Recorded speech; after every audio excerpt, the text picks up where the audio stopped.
আমার প্রিয় ছোট ভাই ও বোনেরা কেমন আছো তোমরা সবাই? আশা করি ভালো আছো। দেখো আজকে তোমাদের জন্য যশোর বোর্ড 2024 সালের তাজা তাজা এমসিকিউ সলভ নিয়ে আসলাম। দেখো সলভটা আমি করে দিব, তার আগে কি তুমি 1 মিনিট সময় আমাকে দিবা? যারা একটা বিষয় জানে না তাদেরকে আমি একটু জানাইতে চাই যে আমি কিন্তু অলরেডি সাধারণ গণিতের জন্য কোন কোন অধ্যায়ের কোন কোন অঙ্ক করতে হবে সেইটার সাজেশন কিন্তু দিয়ে দিয়েছি, এবং সেই অনুযায়ী একটা পেইড কোর্সও কিন্তু আমি লঞ্চ করেছি। সেই পেইড কোর্সটাতে কি করব বলেছিলাম 1.5 মান্থ, মানে হচ্ছে 1.5 মাসের মধ্যে সমগ্র বইয়ের যত ইম্পর্টেন্ট ম্যাথ আছে সেগুলা করে দিব। আর ওই কয়েকটা ম্যাথ করলে পুরা বই সম্পর্কে তোমার সৃজনশীল এবং বহু নির্বাচনী যাই বলো পুরা কনসেপ্টটা ক্লিয়ার হয়ে যাবে।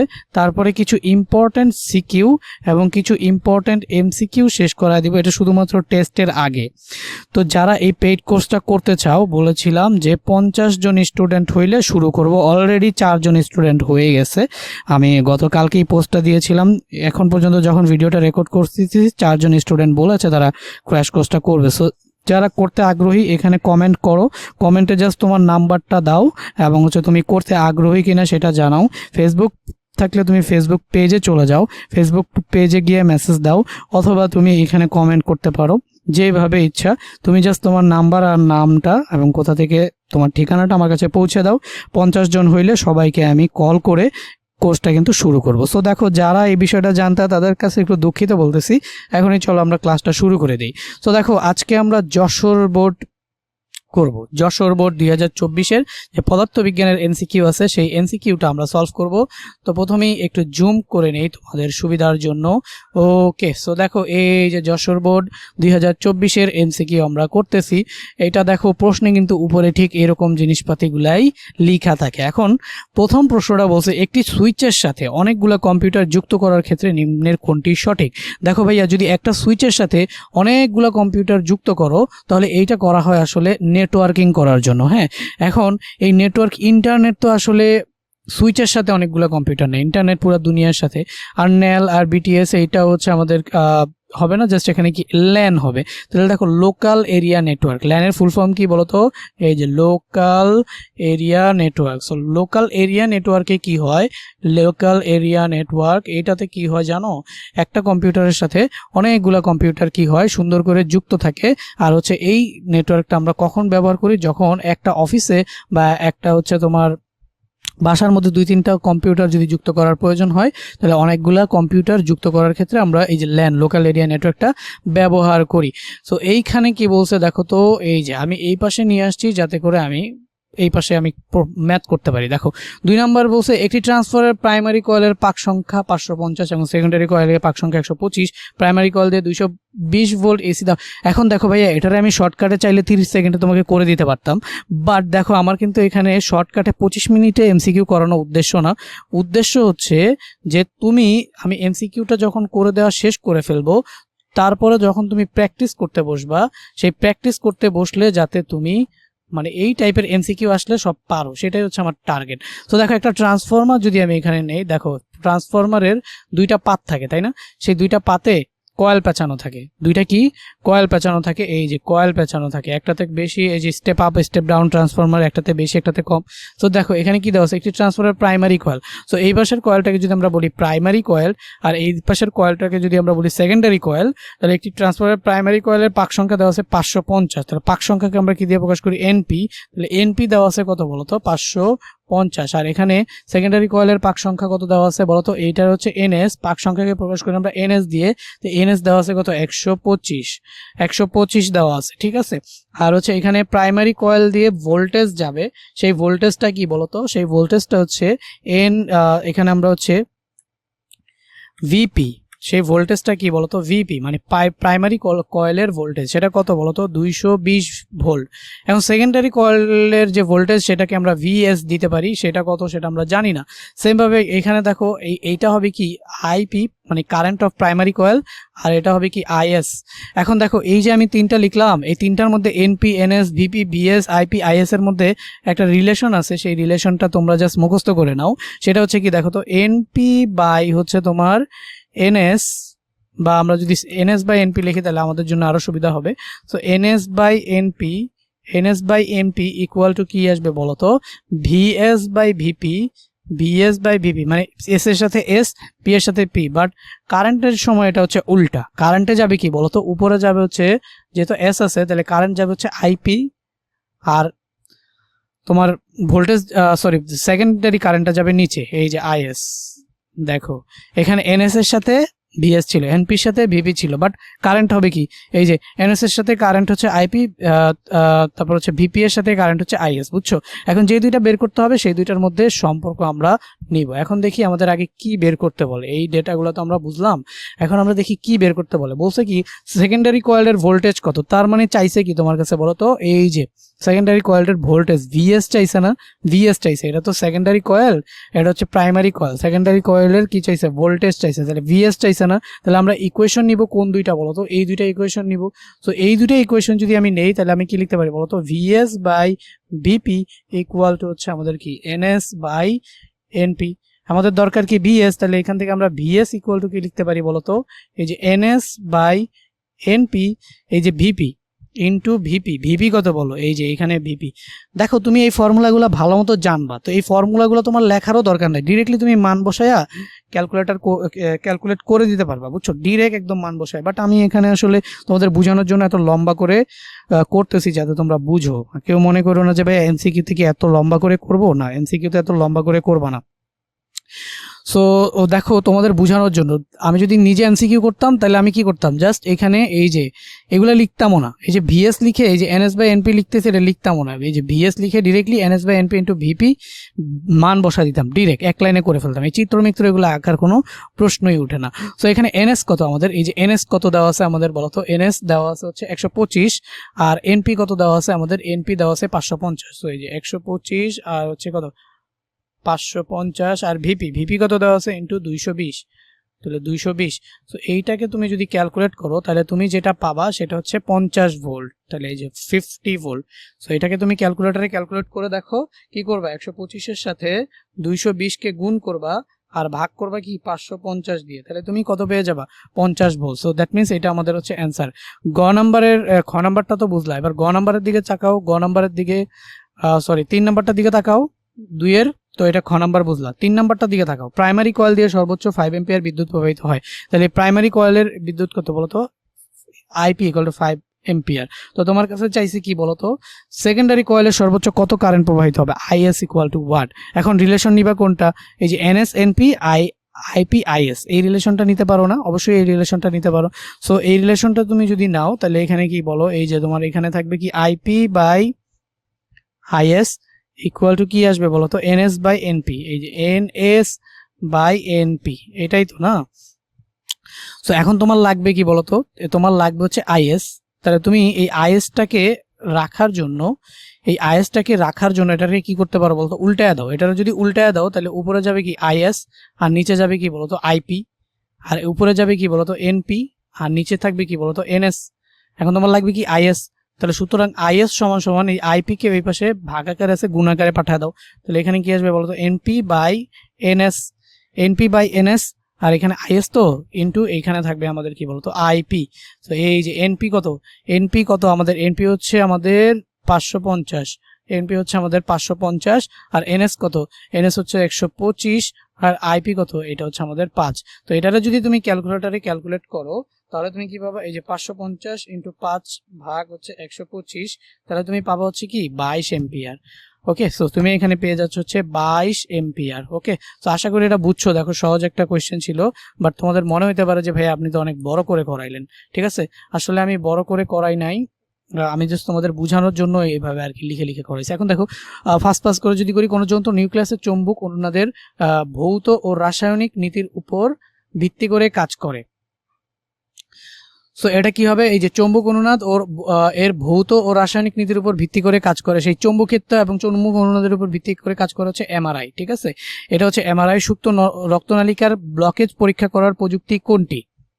সো এইটা হবে এনজিওগ্রামের মাধ্যমে তুমি সুপ্ত রক্তনালিকার একদম ব্লকেজ পরীক্ষা করতে পারো, ঠিক আছে, মানে সুপ্ত রক্তনালিকার মধ্যে দিয়ে কি পরিমাণ মানে কোনো ব্লক হয়েছে কিনা, চর্বি জমছে কিনা, এনজিওগ্রামের মাধ্যমে এটা কি করতে পারো, বের করতে পারো। এরপর দেখো নিচের কোনটি লব্ধ একক। সো দেখো লব্ধ মানে কি বলতো, যেটা হচ্ছে কি এক বা একাধিক রাশির সমন্বয়, যেমন এম্পিয়ার, এটা কি তড়িৎ প্রবাহের একক, এটা একটা তোমার কি মৌলিক রাশি। এই যে কেলভিন কি বলতো, কেলভিন কি তাপমাত্রার একক, এটা একটা মৌলিক রাশি। ক্যান্ডেলা দীপন তীব্রতার একক, এটা একটা মৌলিক রাশি। তাহলে লব্ধ রাশি কি নিউটন, কারণ নিউটনের মধ্যে কি থাকে বলতো, নিউটনের মধ্যে এই যে KG metre per second square, তাই না, KG metre per second square থাকে না নিউটনের মধ্যে। এই যে 1 নিউটন, এই যে 1 Newton equal to 1 KG metre per second square. এই জন্য নিউটন হচ্ছে একটা কি লব্ধ রাশি। সো এখানে আমাদের লব্ধ রাশি কোনটি, নিচের কোনটি একটি লব্ধ রাশি। সো লব্ধ রাশি হচ্ছে বল, আর লব্ধ একক হচ্ছে নিউটন। ওকে, সো এখানে একটু টাইপিং মিস্টেক আছে। এই বরাবর কি হবে বলতো, এই বরাবর হচ্ছে হবে সময়, এই বরাবর 7 নম্বরটা, এই বরাবর হচ্ছে সময়, আর উপরের বরাবর যেটা হবে সেটা হচ্ছে কি বলতো, বেগ। তাহলে উপরের বরাবর হবে বেগ, আর এই বরাবর সময়। লেখচিত্রটি কি প্রদর্শন করে দেখো তো, এই যে সময়ের সাথে সাথে বেগ কি পাচ্ছে বলতো, হ্রাস পাচ্ছে না। সময় যত বাড়তেছে বেগ, এই যে বেগ আস্তে আস্তে আস্তে আস্তে আস্তে হ্রাস পাচ্ছে না। তাহলে এটা কি নির্দেশ করে, অবশ্যই ত্বরণ কমতেছে। তাহলে এই যে বেগ ভার্সেস সময়ের গ্রাফ, এটা কি কোন গ্রাফ নির্দেশ করে, এইটা কিন্তু আমাদের ত্বরণের গ্রাফ নির্দেশ করে। বেগ ভার্সেস সময়, এই গ্রাফটা ত্বরণের গ্রাফ নির্দেশ করে। বাট এটা যেহেতু কমতেছে, তার মানে আমরা এটাকে কি বলতে পারি, ত্বরণ, বাট এটা হচ্ছে মন্দন। আর এই মন্দনটা কেমন মন্দন, সমমন্দন। ওকে, এখন দেখো 72 কিলোমিটার পার আওয়ার বেগে খাড়া উপরের দিকে নিক্ষিপ্ত বস্তু কত উচ্চতায় উঠবে। এখন কত উচ্চতায় উঠবে যদি এটা বের করতে চাও, মানে তুমি নিচ থেকে উপরের দিকে একটা বস্তুকে ছুঁড়ে মারলা, তাহলে সর্বাধিক উচ্চতার সূত্র হচ্ছে, এটা একটা শর্টকাট সূত্র, u²/2, যেটা মনে রাখো, ঠিক আছে। এটা একটা শর্টকাট সূত্র, সেটা হচ্ছে কি এইচ, মানে সর্বাধিক উচ্চতা। আমি এখানে লিখে দিই, এই যে সর্বাধিক উচ্চতা মানে নিচ থেকে যদি কোনো বস্তুকে উপরের দিকে ছুঁড়ে মারো, সর্বাধিক কত উচ্চতা উঠবে। তাহলে সর্বাধিক উচ্চতা সেটাকে আমরা কি দিয়ে প্রকাশ করতে পারি বলতো, এইচ দিয়ে প্রকাশ করতে পারি। তাহলে এইচ ইকুয়াল টু কি u²/2g। এখানে u² কি বলো, u² হচ্ছে আদিবেগ। এখন আদিবেগটা কিসে দেওয়া আছে, 72 কিলোমিটার পার আওয়ার আছে। সো এটা মিটার পার সেকেন্ডে কিভাবে নিবা, 72 ইন্টু 1000 দিয়ে মাল্টিপ্লাই করলে এটা চলে গেল কোথায়, কি মিটারে। আর হচ্ছে এই যে পার আওয়ার না, তার মানে এক নিচে কি পার মানে কি, নিচে মানে কত, 3600 দিয়ে যদি ভাগ করো, মোট কথা কিলোমিটার পার আওয়ারকে মিটার পার সেকেন্ডে নিতে গেলে 1000 দিয়ে গুণ করবা, 3600 দিয়ে ভাগ করবা। তাহলে এখানে তুমি পেয়ে যাবে হচ্ছে কত, 20 মিটার পার সেকেন্ড পেয়ে যাবে, ঠিক আছে। তো এইখানে তুমি যদি জাস্ট বসাও, এখানে আসবে কত, 20 স্কোয়ার, আর হচ্ছে এখানে কি আসবে 2 ইন্টু 9.8। সো এটাকে ক্যালকুলেট করলে তুমি যেটা পেয়ে যাবা সেটা হচ্ছে 20.4 মিটার। তাহলে 20.4 মিটার। ওকে, সো এটা করো, জাস্ট কি করবা দেখো, এই যে 20 স্কোয়ার করবা, আর এটা হচ্ছে ভাগ করবা হচ্ছে 2 ইন্টু 9.8 দিয়ে, ঠিক আছে। তাহলে তুমি পেয়ে যাবে 20.4। এই যে তাহলে অ্যান্সার কোনটা আমার, এই যে এটা অ্যান্সার হচ্ছে আমাদের এইটা। এরপর হচ্ছে দেখো তোমাকে এখানে বলছে কি যে 9 ও 10 নং প্রশ্নের উত্তর দাও। সো 9 ও 10 নম্বর প্রশ্ন, 6 কেজি ও 3 কেজি বড় দুইটা বস্তু একই সরলরেখায় পরস্পর অভিমুখে চলে সংঘর্ষ হলো। তাহলে দেখো তো, এই যে ধরো দুইটা বস্তু কি একই দিক থেকে আসছে নাকি ভিন্ন ভিন্ন দিক থেকে আসছে, দেখো পরস্পরের অভিমুখে চলে। তার মানে এই যে এটারও ধরো হচ্ছে আমরা পি বস্তু ধরলাম। তাহলে পি বস্তু কত কেজি বলো তো, এই যে 6 কেজি। তাহলে পি বস্তুটা যাচ্ছিল ধরো এইদিকে, এবং আরেকটা বস্তু ধরো হচ্ছে আমরা ধরলাম কিউ বস্তু। এই কিউ বস্তুটা কত কেজি বলতো, 3 কেজি। এই বস্তুটা গেছে ধরো মনে করো এইদিকে। তো পরস্পর এখন কি হয়েছে বলতো, সংঘর্ষ হয়েছে। এই বস্তুটার আদিবেগ দেওয়া আছে ইউ ইকুয়াল টু কত দেওয়া আছে, 10 মিটার পার সেকেন্ড দেওয়া আছে। সেটা কোন দিকে, এইদিকে। তাহলে এইদিকে যেহেতু একটা বেগকে আমি পজিটিভ ধরে ফেলছি, তাহলে এইদিকে যেহেতু বেগ, আমি এই যে বেগের ডিরেকশন যেহেতু আমি এইটারে ধরো পজিটিভ ধরলাম, তো এই ডিরেকশন ধরছি। তো একই সাথে তো দুইটা ডিরেকশন ধরা যায় না, তাহলে অপোজিট ডিরেকশনটাকে কি ধরতে হবে, নেগেটিভ ধরতে হবে না, তাহলে অবশ্যই নেগেটিভ ধরতে হবে। তাহলে আচ্ছা, এটা তো 10 না, এই যে প্রথমটা তো 8, প্রথমটা তো কত 8 মিটার পার সেকেন্ড, সরি প্রথমটা হচ্ছে গিয়ে কি 8 মিটার পার সেকেন্ড, আর দ্বিতীয়টা হচ্ছে কত বলতো 10 মিটার পার সেকেন্ড। এই যে 10 মিটার পার সেকেন্ড। তাহলে পি বস্তুটা হচ্ছে 8 মিটার পার সেকেন্ড এবং কিউ বস্তুটা হচ্ছে কি 10 মিটার পার সেকেন্ড। সো এইটার বেগকে যেহেতু এদিকে ধরে ফেলছি, আর এটার বেগ যেহেতু এদিকে, তাহলে এটা হবে কি আমাদের, এটা হচ্ছে আমাদের u1, আর এটা হচ্ছে আমাদের কি বলতো, এটা হচ্ছে আমাদের u2, তো এটা এই বেগটা কি হবে বলো, নেগেটিভ হইতে হবে। এই বেগটাকে কি হইতে হবে, নেগেটিভ হইতে হবে। কারণ কি, এইটারে আমি কি ধরে নিছি, এইটারে আমি ধরে নিছি পজিটিভ, মানে এই ডিরেকশনটাকে আমি পজিটিভ ধরে নিছি, এই ডিরেকশনটাকে পজিটিভ ধরে নিছি, তাহলে এটা যাচ্ছে কোন দিকে, এই ডিরেকশনে, তাহলে এটা হবে কি নেগেটিভ। তো আমাদের m1 ইকুয়াল টু আসছে হচ্ছে 6 কেজি, m2 ইকুয়াল টু আসছে হচ্ছে কত বলো তো, m2 ইকুয়াল টু আসছে হচ্ছে 3 কেজি, আর হচ্ছে আমাদের u1 ইকুয়াল টু আসছে হচ্ছে 8 মিটার পার সেকেন্ড, হ্যাঁ হচ্ছে আমাদের u2 আসছে হচ্ছে আমাদের কত, -10 মিটার পার সেকেন্ড। এই যে দেখো কত সুন্দর। এখন আমরা তো মিলিত বেগের সূত্র জানি, কি বলতো, মিলিত বেগের সূত্র জানি হচ্ছে m1 u1 plus m2 u2 equal to v into m1 plus m2, ওকে। এখন তাই এখান থেকে এখান থেকে আমরা v যদি বের করি, তাহলে v ইকুয়াল টু কি আসবে বলতো, m1 u1 plus m2 u2, okay, m1 u1 plus m2 u2 divided by, এই যে ভিটাকে এই পাশে রেখে m1 প্লাস m2 কে যদি ভাগ করে দেই, তাহলে m1 প্লাস m2 চলে আসবে, ওকে। So m1 u1 plus m2 u2, m1 plus m2 চলে আসবে। সো যদি আসে, তাহলে এখানে m1 এর ভ্যালু কত বলো, m1 কত 6 এন্ড u1 এর ভ্যালু কত, u1 এর ভ্যালু কিন্তু 8 মাইনাস এই যে m2 এর ভ্যালু কত, m2 এর ভ্যালু কত, m2 এর ভ্যালু হচ্ছে 3 ইন্টু, কেন এখানে মাইনাস আছে, এখানে প্লাসই দিলাম, তাহলে এখানে আমাদের u2 এর ভ্যালু কত বলো, u2 এর ভ্যালু কত, -10 না, তাহলে -10 ডিভাইডেড বাই আমাদের এখানে m1 plus m2, that means 6 plus 3, এই যে 6 প্লাস 3।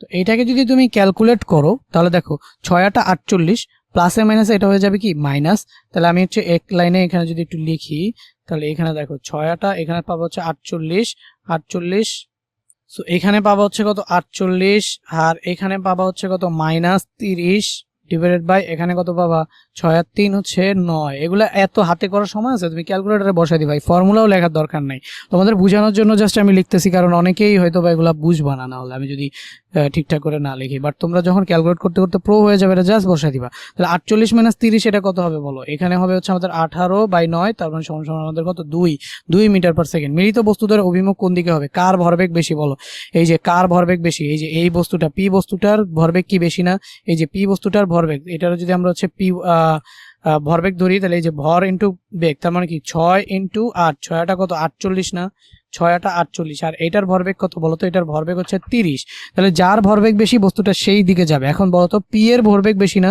তাহলে পি এর ভরবেগ বেশি, এটা তো বুঝাই যায়। একটা মোটু আইসা যদি তোমাকে ধাক্কা দেয় আর একটা পাতলু যদি সে ধাক্কা খায়, বলো মোটু কি পাতলুরে নিয়ে যাবে নাকি পাতলু মোটুরে নিয়ে যাবে? অবশ্যই মোটু পাতলুরে নিয়ে চলে যাবে। সো দেখো যার ভরবেগ বেশি সে হচ্ছে আমাদের মোটু, আর যার ভরবেগ কম সে হচ্ছে কি পাতলু, তাহলে মোটু আসবে, এই যে মোটু এসে পাতলুকে ধাক্কা দিয়ে সরায়া নিয়ে যাবে। সো এখানে আমরা দেখলাম পি বস্তু যেদিকে যাচ্ছিল, যেহেতু পি বস্তুর ভরবেগ বেশি, পি বস্তু মোটু, তাহলে পি বস্তু যেদিকে যাচ্ছিল কিউ বস্তুকে সেদিকেই নিয়ে চলে যাবে। তাহলে মিলিত বস্তুদ্বয়ের অভিমুখ কোন দিকে হবে, পি বস্তুর দিকে, ওকে। এবার দেখো এখানে আমাদের কি বলছে, একটি ক্রেন দ্বারা 10 কেজি ভরের কোনো বস্তুকে 2 মিনিটে 10 মিটার উচ্চতায় উঠানো হলে G equal to 9.8 metre per second দেওয়া আছে। কৃতকাজ ঋণাত্মক, অবশ্যই অবশ্যই অবশ্যই। কেন কৃতকাজ ঋণাত্মক? তুমি 10 কেজি ভরের বস্তুকে কোথায় উঠাবা বলো, উপরের দিকে উঠাচ্ছ, বাট বল কাজ করতেছে কোন দিকে, অভিকর্ষ বল কাজ করতেছে কোন দিকে বলো তো, নিচের দিকে না? তাহলে আমরা বলতে পারি যে কাজ তো আমি করতেছি, দেখো ক্রেন দ্বারা কৃতকাজ হচ্ছে পজিটিভ, বাট পৃথিবীর সাপেক্ষে কৃতকাজ কি বলো, নেগেটিভ। ক্রেন দিয়ে যে কাজটা করছো উপরের দিকে উঠাইছো সেটা পজিটিভ, বাট পৃথিবীর সাপেক্ষে তুমি হচ্ছে বল, এই যে ওজন কাজ করতেছিল কোন দিকে বলো, ওজন কাজ করতেছিল হচ্ছে নিচের দিকে, তাহলে ওজনের বিপরীতে তুমি হচ্ছে উঠাইতেছো, তাহলে কাজ কি হবে বলতো, কাজ হবে নেগেটিভ। এবং দেখো বিভব শক্তি কত, 980 জুল, ওকে। তাহলে বিভব শক্তি বের করার সূত্র কি বলতো, mgh। বিভব শক্তি বের করার সূত্র কি mgh। তাহলে m কত, mgh, বিভব শক্তি হচ্ছে mgh। এটার আমরা কি দিয়ে প্রকাশ করি, বিভব শক্তিকে potential energy ep, mgh। m কত বলো 10, g কত বলো 9.8, h কত বলো 10। তো এই যে এটা যদি তুমি ক্যালকুলেট করো তাহলে কত পাবা, 980 জুল পাবা, ঠিক আছে। এখন এটা সময় লাগে কত, 2 মিনিট। তাহলে কার্যকর ক্ষমতা P ইকুয়াল টু কি বলতো, W/T। এখন W কত, W হচ্ছে 980, এই যে ইপি, কৃত কাজ মানে যে পরিমাণ তোমার বিভব শক্তি ঠিক সেই পরিমাণ কিন্তু কি হয়, কাজ হয়। তাহলে আমরা এখানে বলতে পারি যে ইপি ইকুয়াল টু কি বলতো, W, ওকে। যেই পরিমাণ শক্তি এটার মধ্যে জমা হয় ঠিক সেই পরিমাণ মানে কাজ এটা হয়, কারণ কি কৃত কাজ ইকুয়াল টু ব্যয়িত শক্তি। তো যেহেতু এটার মধ্যে এত mgh পরিমাণ শক্তি তোমার ইঞ্জিন দিয়ে দিতে হইছে এত 980 জুল, তাহলে কাজ হইছে কত 980 জুল। আর ক্ষমতার একক কি P equal to W by T. এর ডব্লিউ কত, ডব্লিউ হচ্ছে 980 জুল, আর হচ্ছে টি, টি কত আমাদের এখানে 2 মিনিট, দ্যাট মিনস 120। তাহলে 180 কে 120 দিয়ে ভাগ করলে জীবনেও কি 490 হবে? হবে না। তাহলে এটা সঠিক কোনটা, উত্তর কোনটা, 1 আর 2। সো এটা আমরা বুঝে গেলাম। এরপরে হচ্ছে আমরা 12 নম্বরেরটা, জেনারেটরের কাজ কি? জেনারেটরের কাজ হচ্ছে সে কি করবে, তোমার যান্ত্রিক শক্তিকে তড়িৎ শক্তিতে রূপান্তর করবে। যান্ত্রিক শক্তি মানে কি, যখন এটা ঘুরে তখন যে শক্তিটা মানে ঘূর্ণনের কারণে যে শক্তি সেটা যান্ত্রিক শক্তি, সেই যান্ত্রিক শক্তিটাকে সে কোন শক্তিতে রূপান্তরিত করে ফেলবে? তড়িৎ শক্তি, দ্যাট মিনস আমরা ইলেকট্রিসিটি পাবো। ওকে, সো এখন দেখো এই ম্যাথটা যদি এখন আমরা এখানে 15 নাম্বার থেকে যদি সলভ করি, এই যে 14 নাম্বার, আচ্ছা 13 নাম্বার, তো 10 কেজি ভরের কোনো বস্তুর আয়তন এত হলে বস্তুটি পানিতে কি অবস্থায় ভাসবে? তো দেখো এই যে আগে আয়তন দেওয়া আছে, তাহলে এখানে কি আমরা জানি হচ্ছে রো ইকুয়াল টু কি বলতো, এম বাই ভি। রো মানে ঘনত্ব equal to M by V. তো এখানে আমাদের ভর দেওয়া আছে আর হচ্ছে আয়তন দেওয়া আছে, তাহলে আমরা আগে ঘনত্বটা বের করে ফেলতে পারি না? তাহলে ঘনত্ব কত বলো? ঘনত্ব এই যে এখানে আসবে 10 আর এখানে আসবে 0.01। তাহলে 10কে যদি 0.01 দিয়ে ভাগ করো তাহলে তুমি পাবা কত? 1000 কেজি পার মিটার কিউব। তাহলে এটা কি বলতো? ঘনত্ব। তো দেখো গত লেকচারেও আমি তোমাদের এটা বুঝাইছি কখন ভাসবে কখন ডুববে। এই যে দেখো এটা মনে করো রো, রো বস্তু, এটা মনে করো রো বস্তু, বস্তুর যে ঘনত্ব, হ্যাঁ, তো সেটারে আমরা ধরো হচ্ছে রো বস্তু না দিয়ে রো 1 দিয়ে দিই, বুঝছো? এটারে আমরা শুধু রো দিই। এটা রো, রো মানে কি মনে রাখবা, রো মানে হচ্ছে বস্তুর ঘনত্ব। রো মানে হচ্ছে বস্তুর ঘনত্ব, যে বস্তুটাকে ভাসাবা, যে বস্তুটা ডুবাবা সেই বস্তুর ঘনত্ব হচ্ছে রো। রো মানে হচ্ছে কি বস্তুর ঘনত্ব। আর হচ্ছে রো ডাব্লিউ কে যদি আমরা ধরি হচ্ছে পানির ঘনত্ব। তুমি যদি পানিতে ভাসাইতে চাও, ডুবাইতে চাও, পানির ঘনত্ব, পানির ঘনত্ব। এখন দেখো রো ডাব্লিউ আর হচ্ছে রো যদি দুইটা সমান হয়, রো ডাব্লিউ আর রো যদি সমান হয় তাহলে নিমজ্জিত অবস্থায় ভাসবে। নিমজ্জিত অবস্থা মানে পুরোপুরি ভাসবেও না, পুরোপুরি ডুববেও না, মানে ডোবা ডোবা অবস্থায় ভাসবে। নিমজ্জিত অবস্থায় ভাসবে, নিমজ্জিত অবস্থায় ভাসবে, ভাসবে, ঠিক আছে, নিমজ্জিত অবস্থায় ভাসবে। তো এটা ছিল যদি দুইটা সমান হয়। আর যদি এই যে রো ডাব্লিউ পানির ঘনত্ব যদি রো এর থেকে বড় হয়, মানে পানির ঘনত্ব বেশি, তাহলে এইটা এই কেসে সম্পূর্ণরূপে কি হবে বলতো? ভাসবে, পুরাপুরি ভাসবে। হ্যাঁ, তাহলে রো পানির ঘনত্ব যদি বস্তুর ঘনত্ব থেকে বেশি হয় পুরাপুরি ভাসবে, আর পানির ঘনত্ব যদি বস্তুর ঘনত্ব থেকে কম হয় তাহলে কি হবে বলতো? ডুবে যাবে। তাহলে কি হবে? ডুবে যাবে। আর পানির ঘনত্ব কত জানো? পানির ঘনত্ব কত? এই পানির ঘনত্ব তো নির্দিষ্ট, কত? 1000 কেজি পার মিটার কিউব। পানির ঘনত্ব তো নির্দিষ্ট। তো এখানে দেখো পানির ঘনত্ব 1000 কেজি পার মিটার কিউব, আর বস্তুর ঘনত্ব কি আসছে বলো তো? 1000 কেজি পার মিটার কিউব। তাহলে আমরা দেখতে পারতেছি যে পানির ঘনত্ব আর বস্তুর ঘনত্ব কি সমান, এই যে rho W equal to rho.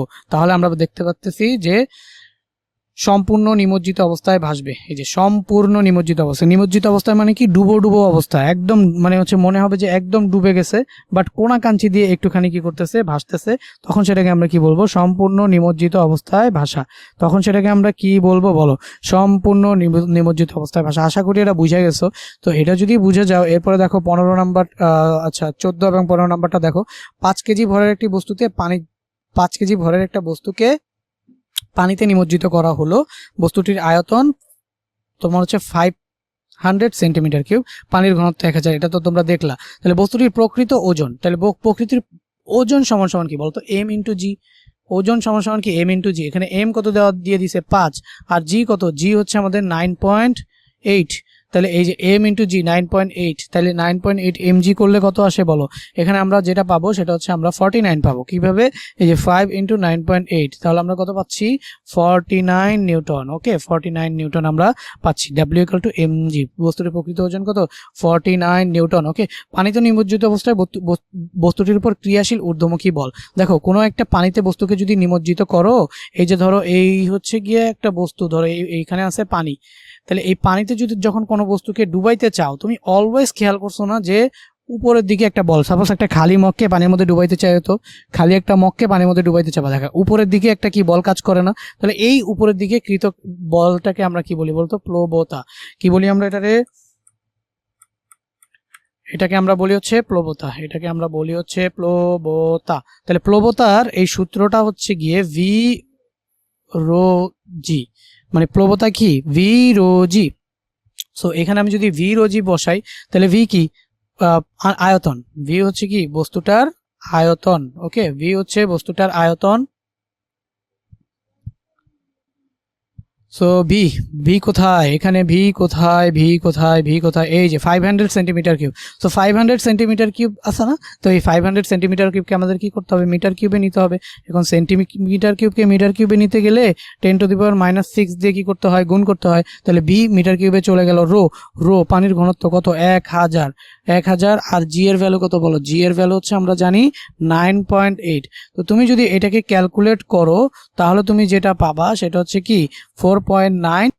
এখন এদিকে দেখো, এই যে দেখো সুপ্ত তাপ জিনিসটা কি, সুপ্ত তাপ হচ্ছে যখন তুমি কোনো একটা বস্তুকে তাপ দিবা তাহলে বস্তুর অবস্থার মানে যে বস্তুটা যে অবস্থায় আছে সেই অবস্থার যে পরিবর্তনটা হবে, তখন বস্তুটার তাপমাত্রা বৃদ্ধি পাবে না, কিন্তু অবস্থার পরিবর্তন হবে। সাপোজ বরফ, বরফ যখন গলে পানিতে হয় তখন কিন্তু তাপমাত্রা বাড়ে না, কিন্তু বরফটা যখন গলে যায় তখন বরফটা গলে পানিতে পরিণত হয়ে যায়। তাহলে বস্তুর অবস্থার পরিবর্তন হয়। সুপ্ত তাপের ক্ষেত্রে কি হয়, বস্তুর অবস্থার পরিবর্তন হয়, কিন্তু বস্তুর তাপ স্থির থাকে। ঘটনা সত্যি, কিন্তু তাপ স্থির থাকে না, তাপ আমরা দিতে থাকি, তাপ আমরা দিতে থাকি, কিন্তু বস্তুর তাপমাত্রা স্থির থাকে। হ্যাঁ, তাহলে সুপ্ত তাপের ক্ষেত্রে বস্তুর অবস্থার পরিবর্তন হয়, কিন্তু তাপ তো আমরা কন্টিনিউয়াসলি দিতেই থাকি, তাহলে তাপমাত্রা স্থির থাকে। তাহলে তাপ স্থির থাকে না, তাহলে তাপ স্থির থাকে না আর বস্তুর তাপমাত্রা স্থির থাকে। সো এটা ভুল। তো 1 নাম্বার আর 3 নাম্বার হচ্ছে আমাদের অ্যান্সার। এই যে খ নাম্বারটা হচ্ছে আমাদের অ্যান্সার। আশা করি বুঝছো।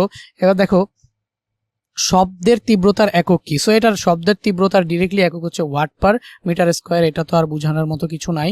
উত্তল দর্পণের প্রতিবিম্বের ক্ষেত্রে কোনটি সঠিক, তাহলে উত্তল দর্পণের প্রতিবিম্ব সবসময় অবাস্তব হয়, আর অবাস্তব প্রতিবিম্ব অলওয়েজ কি হয়, সোজা হয়। এটা তো তোমরা জানো। ক্ষীণ দৃষ্টির কারণে, ক্ষীণ দৃষ্টি কি ভাইয়া, যেখানে হচ্ছে আমরা মানে যখন আমরা হচ্ছে কাছের জিনিসকে দেখি কিন্তু দূরের জিনিসকে দেখতে পাই না, এই প্রবলেমটা হয় সাধারণত অল্প বয়সের। তো এখানে আমাদের কি অভিসারী ক্ষমতা বেড়ে যায়। দ্যাট মিনস আমাদের চোখের মানে আমাদের এই যে এটা যদি হয় আমাদের চোখ, দেখো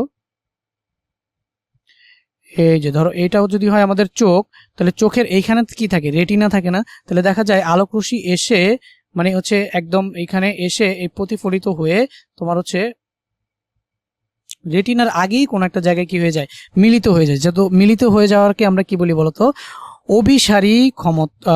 অভিসারী ক্ষমতা, তাহলে অভিসারী ক্ষমতা কি হয়ে যায় বলতো, বেড়ে যায়। তাহলে অভিসারী ক্ষমতা যদি বেড়ে যায় তাহলে ফোকাস দূরত্ব কি হয়, কমে যায়। আর অক্ষি গোলকের ব্যাসার্ধ কমে যায় না, অক্ষি গোলকের ব্যাসার্ধ এখানে কি হয় বলতো, বেড়ে যায়। তাহলে অক্ষি গোলকের ব্যাসার্ধ হচ্ছে বেড়ে যায়, তাহলে অক্ষি গোলকের ব্যাসার্ধ হচ্ছে বেড়ে যায়। ও অভিসারী ক্ষমতা কি হয়ে যায়, বেড়ে যায়। চক্ষু লেন্সের অভিসারী ক্ষমতা বেড়ে যায়। তারপর হচ্ছে চক্ষু লেন্সের অভিসারী ক্ষমতা যদি বেড়ে যায় তাহলে ফোকাস দূরত্ব কি হয়, কমে যায়।